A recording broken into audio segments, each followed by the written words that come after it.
Good morning, boys and girls. Um, we have a number of good questions. Should be fun. Let's see. Number one, what is magical thinking? Great question. Two, how might vestiges of this sort of thinking impact both positively and negatively? One study in the way.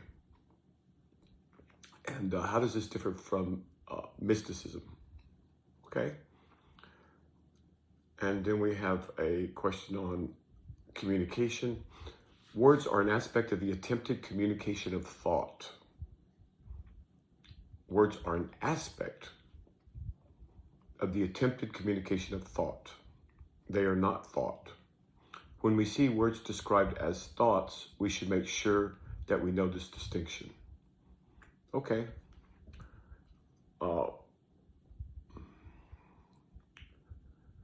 And then the question is, how are words misleading? Okay, so that's a lot of questions, and let's see what we can do with that. Oh, and then we have a contemplation from the Bible. Truly, I say unto you, unless you will be converted and become like children, you will not enter the kingdom of heaven. So that's Jesus, the teacher of the teachers, really.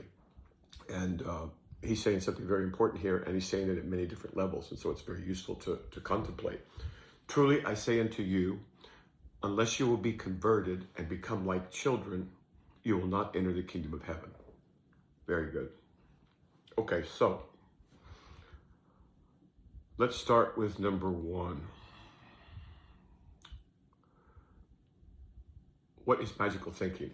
Okay, that's an interesting question, because magical thinking is actually a technical term in psychopathology, in the study of mental disordered thinking, but it's also a term used for normal thinking in everyone at certain ages of development. And it's also used as an ego defense by, for people to defend their ego when they're older, and of course, then it's pathological. And then it gets confused with all kinds of other things and having to do with the use of the word magic, which is problematic in a number of ways. And let's just start with that. Okay, let's talk about magical thinking as a normal part of development. When a child is pre-rational, we're talking about kids below the age of 7,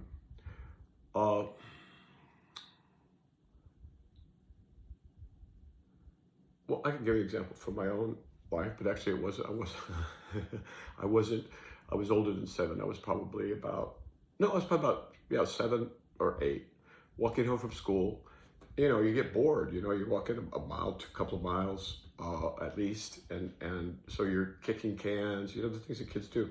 And one day I was just walking down with a stick, and every time I hit it was a long walk. So every time I hit it, I just had a stick with me. And when I walked past a telephone pole, or a light pole actually. They weren't that frequent. Actually, we didn't have any for a while, but then when we had them, I was just walking home with just kind of something to do, break the boredom. Well, one day I hit a pole, and at the same time, the power went out in the city. And I thought I had done that. Okay, so that's magical thinking.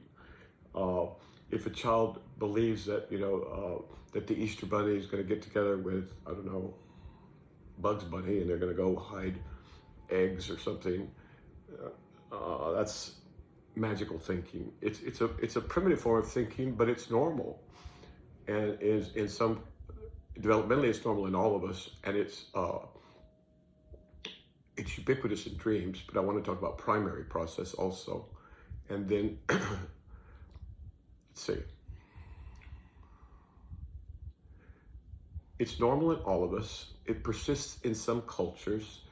It is a primitive form of, well, you could call it primitive. It's more complicated than that.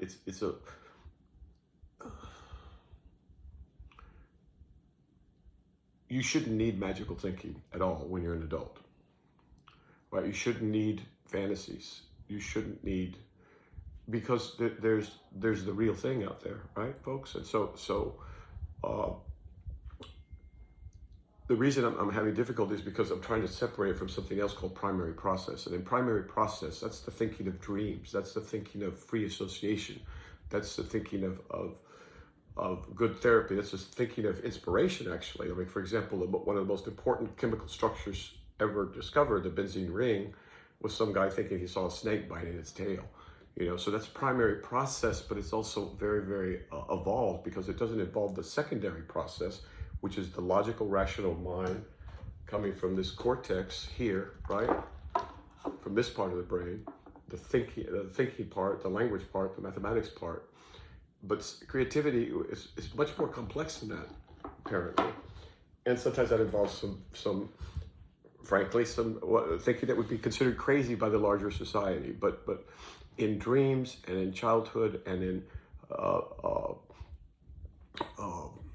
allegorical stories or psychoactive stories, some people would call that magical thinking. Other people would say that the primary process is something that should be cultivated.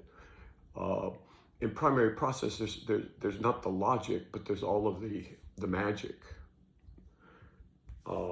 I need to do a whole section on dreams and the difference, and waking, and the difference between primary process, which is the thinking of completely free association, no logic, no reason, it could be magical, it can be mystical, it can be all kinds of different things. It can be very, very useful if you learn how to interpret it. That's primary process.